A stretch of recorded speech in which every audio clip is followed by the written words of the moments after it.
Thanks, Nathan, for leading us tonight. And Eddie, for your prayer this evening. We're grateful. We're glad you're here tonight and thankful that you've joined us. Some of you for the first time this morning. We're grateful that you're back tonight. Do you ever wonder about the future and what your future holds? Well, that was the question that a frog had. And so he went to a fortune teller to see if the fortune teller might look in his crystal ball and tell him what his future held. And so as they sat at the table, the fortune teller looked in the crystal ball and said to the frog, "Ah, I see a beautiful girl who will want to draw close to you. She'll want to know everything about you. In fact, she can't keep her hands off of you." Well, the frog was definitely interested. And so he interrupted and he said, where am I going to meet this girl? In a singles club? And the fortune teller said, "No, biology class." Ooh, okay, I know. That was a preacher joke. But seriously, do you ever find yourself wondering about the future? Maybe you're a teenager and you're kind of wondering, well, what's life going to be like after I graduate from high school and after I'm out on my own? What's life really going to be like? Or maybe you're that college student we mentioned this morning. Maybe you're a freshman this year and you're still wondering, what's the college experience going to be all about? Or you may be getting ready to graduate, or maybe you're in grad school and you're wondering, what's my professional career going to be about? But let me tell you, it's not just for those who are younger that wonder about the future. Those of you who are young professionals, you're wondering, well, what does life hold for me in the job market? What about a family? Will I get married? Maybe if you're single, you're wondering that. Or maybe you're thinking, well, how can I use this gift of singleness that God has given me? Or maybe you are a young parent and you're wondering, what's the future for my kids? And maybe you're the parent of teenagers and you're really wondering, what is the future for your kids? And maybe you're a little bit older and you're wondering, what's life going to be like when I retire from my job? Or what's life going to be like in 10 to 20 years? All of these are questions that are universal in their scope and nature. I want us to go to a biblical text this evening that I believe presents some very clear choices with regard to how we look at the future. So I call this message Overcoming the Giants. Overcoming the Giants. Now, Numbers chapter 13 may be a familiar chapter, perhaps not. But in Numbers 13, we find the people of ancient Israel who have left Egypt, come up through the wilderness of Sinai, and now they are at a place called Kadesh Barnea that was located on the southernmost part of the land of Canaan. Now, they had already witnessed a great deal of God's miraculous power. Think of all the things this generation of Israelites had seen. They had been the witness to God's deliverance of them from Egypt. They had been slaves to Pharaoh under harsh bondage back in Egypt, forced to fend for themselves and carry on Pharaoh's lavish construction projects. They had seen the power of God in the plagues that had occurred in Egypt, ultimately forcing Pharaoh to allow them their freedom. They had gone out into the wilderness only to be pursued by Pharaoh and his chariots, and they had come to the shores of the Red Sea. Now, that's a tremendous story that is used throughout the Old Testament to remind Israel of God's power of deliverance. As Pharaoh and his chariots closed in behind them, God told Moses to stretch his staff out over the waters of the sea, and those waters miraculously parted, allowing the Israelites, and keep in mind, we're not talking about a small group of people. We're talking about somewhere in the neighborhood of 1.5 to 2 million people walking across the seabed on dry ground. And then when they were pursued by Pharaoh and his chariots, God caused the waters to come back in, drowning the Egyptians. And you go to passages like over in Exodus 18, the Song of Moses, where Miriam leads the people in a victory celebration because of what God had done. But it wasn't just there. The people had seen the wonders of God. When Moses had gone up on Mount Sinai, they had seen the thundering, or rather seen the lightning and seen the smoke and heard the peals of thunder as Moses went up on Sinai to receive the commandments from God. Later, as they wandered in the wilderness, they were the recipients of God's blessings. When there was no food, God provided manna. You remember what the word manna means? What is it? What is it? That's what it means. And every morning, except for on the seventh day, God provided them with this substance like the dew on the ground. It was sort of a sweet flake, and that sustained them as they wandered through the wilderness. On one occasion, God gave them a quail supper, didn't he?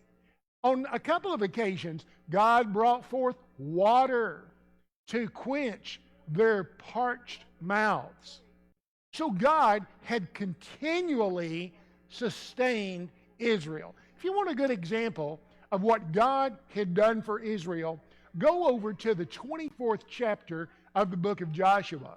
And in Joshua 24, as Joshua is preparing to die, he called all the Israelites together at Shiloh, I believe it was where he was, and he reminded them of all that God had done and how God, even after they had come into the land of Canaan, he said God drove out the Hittites, the Jebusites, the Hivites, the Perizzites, all of these people that dwelt in the land. He drove out the kings of the Amorites. He gave them cities to live in that they didn't build. He gave them vineyards to eat from and olive groves to eat from that they had not planted. God had done all of this. So Joshua commissioned the people, saying, therefore, serve the Lord with gladness and sincerity of heart. And if serving the Lord seems unwise to you, then choose this day who you will serve, whether the gods your fathers served beyond the river or the gods of the Amorites in whose land you now dwell. But as for me and my house, we will serve the Lord. So that brings us, we go back to Numbers 13. The Israelites, prior to entering the land of Canaan, the Israelites had come to this place called Kadesh Barnea. And there, in verses 1 and 2, God commands Moses to select some men who will spy out the land. 12 spies. Why were there 12? Anybody remember? Why were there 12 spies? One from every tribe. Right, there were 12 tribes in Israel. These 12 tribes came from the sons of Jacob. So you've got the 12 tribes. One man was selected from each of these tribes to go up into the land. Now, they were going from the south up to the north. They were to go through the region that was called the Negev, and then they were to go on up into the hill country in the northern part of the land, and then they were to come back and bring their findings. So, the spies go out into the land, and for 40 days they wander throughout the land of Canaan, and then they return. Now, when they return, I'm telling you, they are bringing back a bountiful harvest. They are bringing back grapes that are so large, the clusters of grapes had to be tied to poles that were carried between two men. They were bringing back pomegranates and other precious fruits. God had promised them that this was going to be a land that flowed with milk and honey. And sure enough, the produce of the land was great. Now, can you imagine being an Israelite at this time? Can you imagine having been earlier in bondage and in slavery to Pharaoh? The burden of that work. And now, God's promise is being fulfilled in your sight. You've been delivered. And not only have you been delivered, but you now have come to this land flowing with milk and honey. The people were rejoicing. They were excited. The children were running around dancing up and down, celebrating. Old men were smiling. Old women were laughing. Young families thrilled with anticipation. God had done exactly what He had said He was going to do. Everything seemed to be going so well. You ever had a time like that in your life? When everything just seemed to be going better than you ever anticipated? I mean, the job's been going good. You're feeling good. You got money in the bank. I mean, things are rolling. You're just jiving along. Things are going good, man, and you are so happy. And then all of a sudden, the bottom just drops out. You ever had that happen? You nod your head, yes. Sure. Look at what happens. Going down to about verse 16 and 17 following. These spies began to speak up. At least 10 of them did. Remember, there were 12, but 10 of them began to speak up. And they said, wait a minute. It's not as rosy as it seems, folks. Because we've looked over this land, and it is indeed a land that flows with milk and honey. But the people that live there are living in heavily fortified cities. Their defenses are great. And not only that, we saw the sons of Anak there. They're huge in stature. And you come on down and they say, they look like giants to us. And we were as grasshoppers in their sight. And so were we in their sight. Have you ever felt like a grasshopper? Have you ever faced a task so daunting that you felt completely unworthy of the challenge? You felt there was no way that you could ever do that. That's how the Israelites, that's how these spies felt, these 10.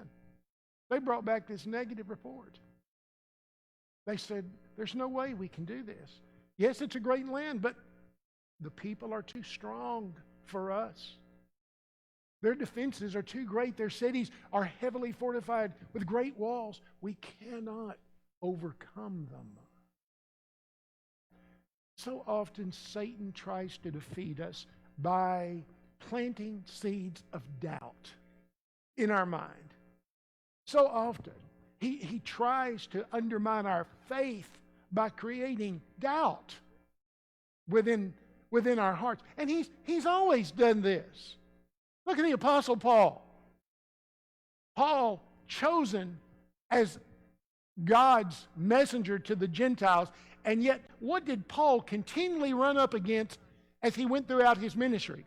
Read the book of 2 Corinthians sometime.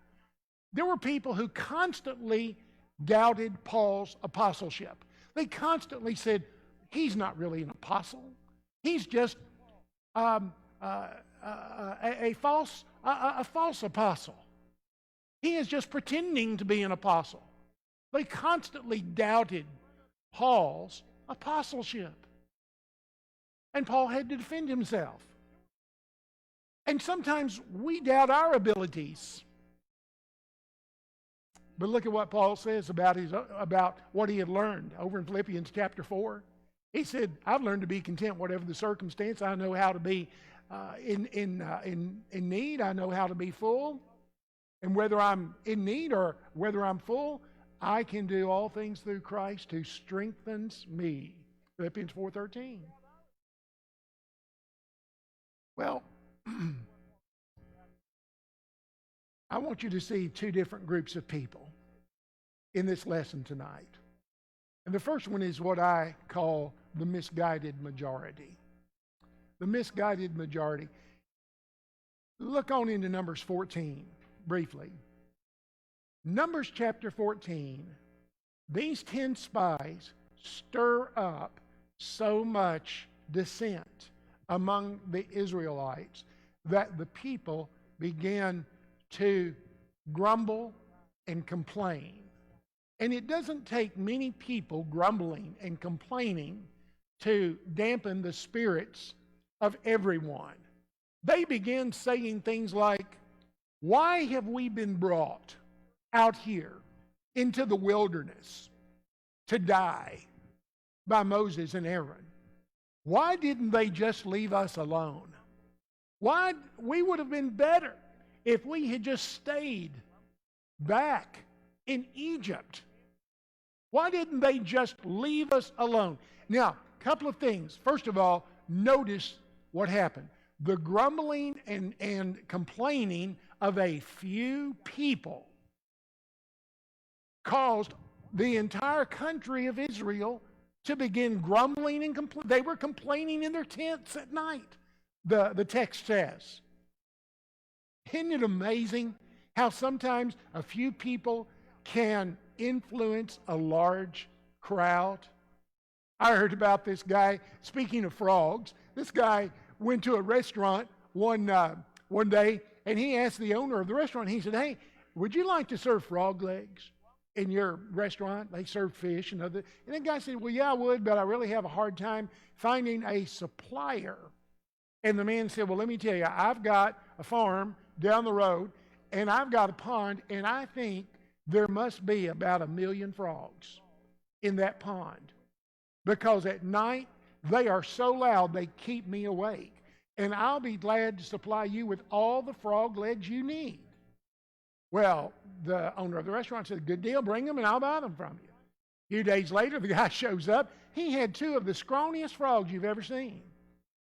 And he said, I'm sorry, but these were the only 2 I could find. They were making all that noise. And you know, that's the way it is so often in life. It's sometimes just a very few who have an effect upon the majority. And that's what happened here with Israel. You had 10 spies who had brought back a negative report, and they influenced the entire nation. The entire nation turned against Moses and Aaron and said, why didn't you just leave us alone? Another thing that tells us is it's so easy to look back in your life. It's so easy when you encounter a giant to stop and to want to go back and to think, oh, if only I hadn't have done that, to second guess yourself, to think if only I had stayed where I was, if only I had stayed back there and had never attempted to overcome this giant, I would have been better if I would have stayed back. Listen, do not live in the past. It is a terrible neighborhood. Don't live in the past. Paul, over in Philippians 3, says, this one thing I do, forgetting the things that are behind and pressing on toward the high calling of God, or pressing on toward the call of God, I press on toward the high calling of God in Christ Jesus.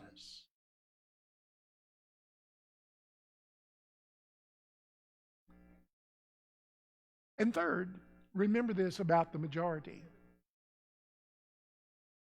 Just because the majority says something does not mean that it is right. Proverbs says in Proverbs 14, verse 12, and again in Proverbs 16, verse 25, there's a way that seems right to men, but the end thereof is the way of death. As a parent, more than once I heard one of my children say, "But Dad, everybody else is doing it." And you know what I responded? I bet your parents said the same thing to you. You know what I said? You are not everybody else.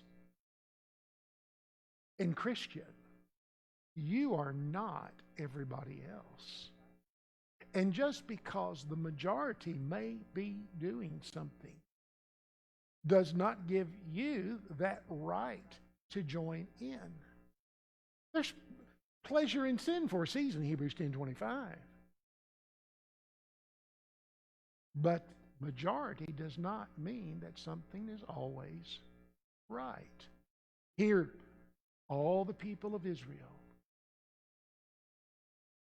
cried out against Moses and Aaron and against God. They were not right. Now, I want you to notice, secondly, the motivated minority. There are 2 men. And it's interesting, you probably can't name any of those 10 men who brought back the evil report without looking at the text. But I'll guarantee you nearly all of us can remember the 2 men who stood up for God. Their names were Joshua and Caleb. Back at the end of chapter 13, it's Caleb who speaks up.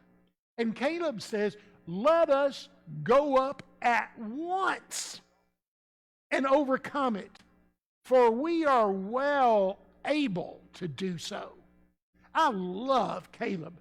I think Caleb is one of the most underrated Bible characters, because every time you read about Caleb, even though we don't find him a lot in Scripture, but every time you read about Caleb, he has got this gung-ho, motivated, can-do attitude.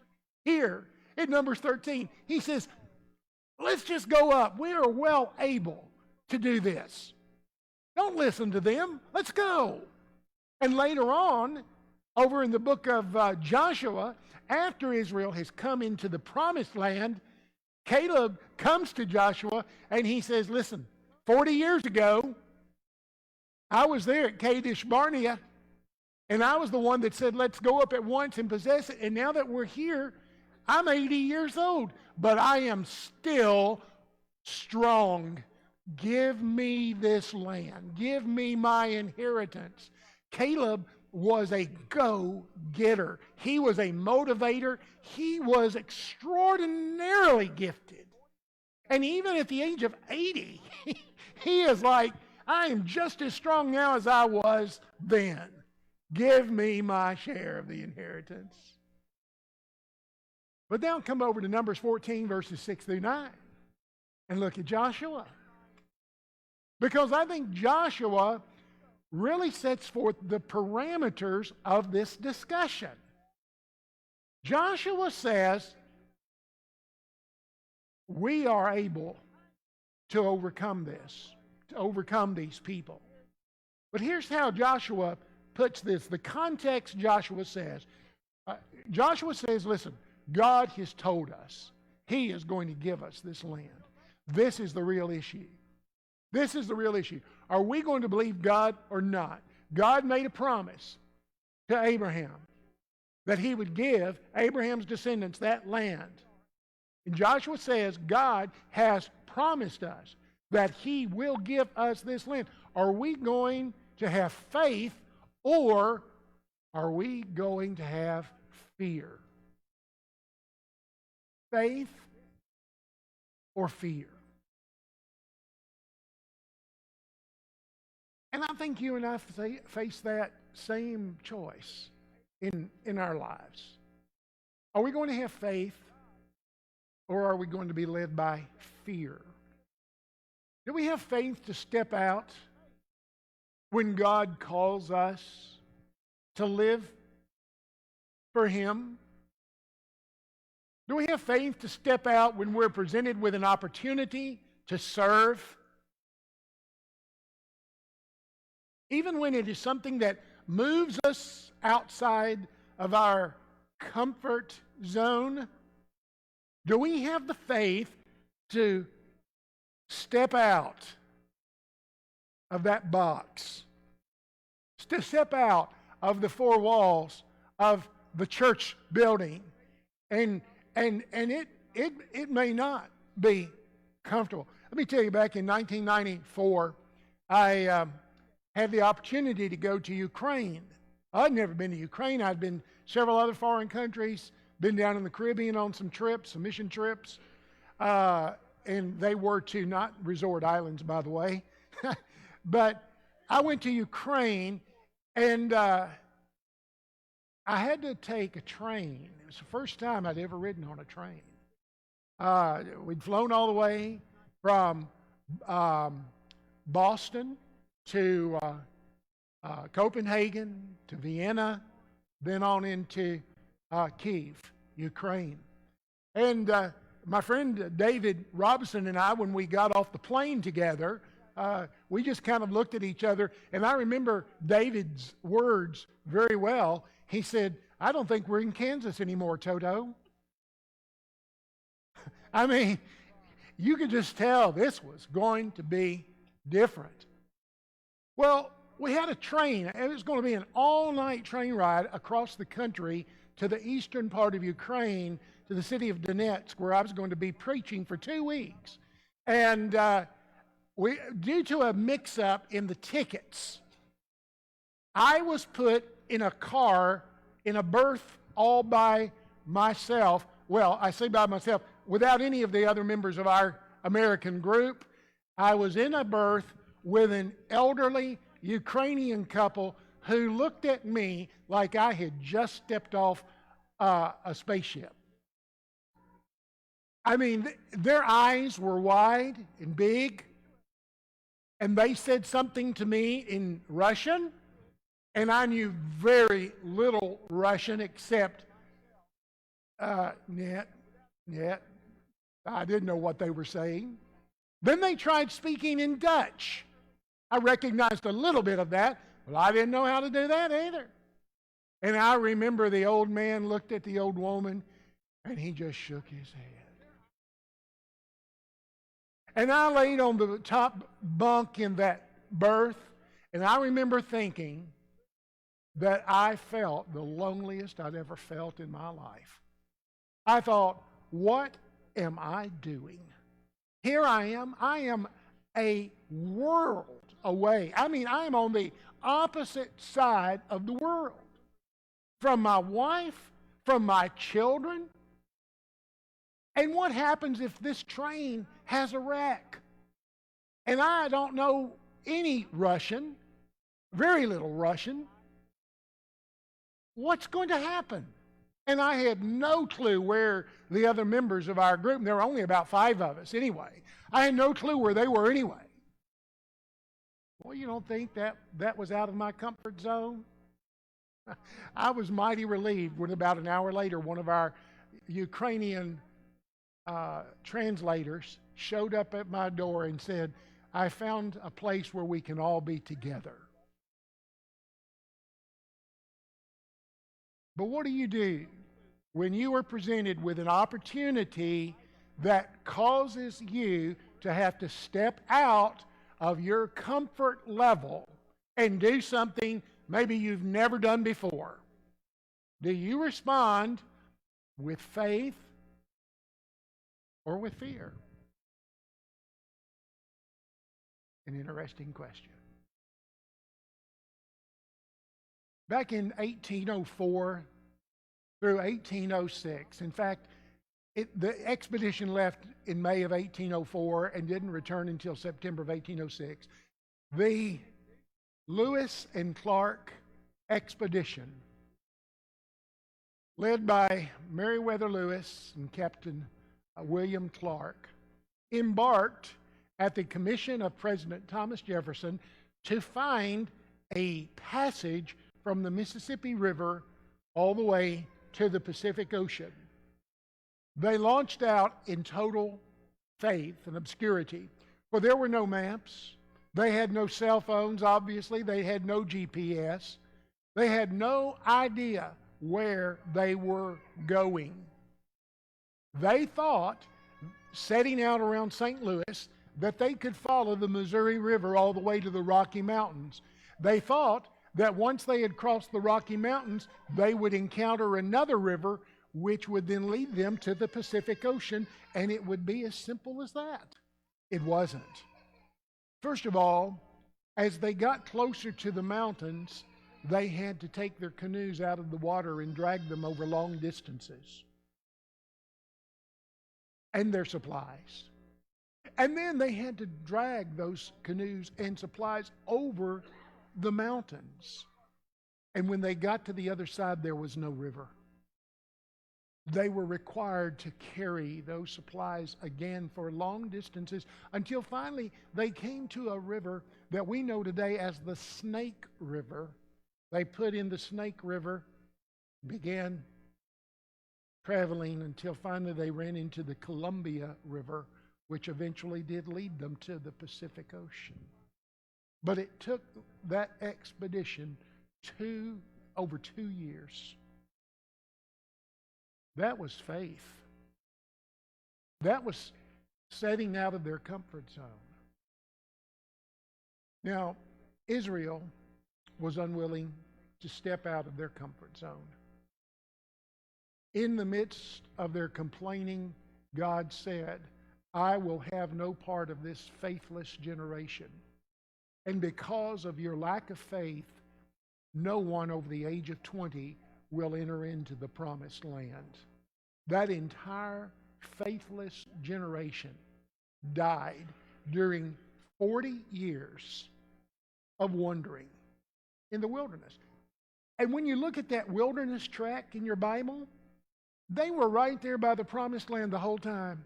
They were right at it. But because of their lack of faith and because of their fear, they just wandered out in the wilderness. And how many people do you know who do that in life? Because of their lack of faith and because of fear, they just stay outside the promises that are available to them. For a good New Testament synopsis of this, read Hebrews chapters 3 and 4, where the writer of Hebrews challenges those new Christians. Do not be like those who lost the promised rest because of their lack of faith. Tonight, what giants are you facing? Maybe it is the giant of loneliness. Maybe it's the giant of intimidation. Maybe it's the giant of inferiority. Maybe it's a giant of a physical nature, a health scare. Maybe it's, as I mentioned this morning, financial or marital or family, whatever it may be. You don't have to fight that giant alone. God is here to help and to assist. He loves you. He'll help you. And so will we. If we can help you tonight, if you need to become a Christian, wouldn't this be a great day to do that? To put on Christ in baptism? And if you need to come and ask for prayers from people that love you, do it right now while we stand.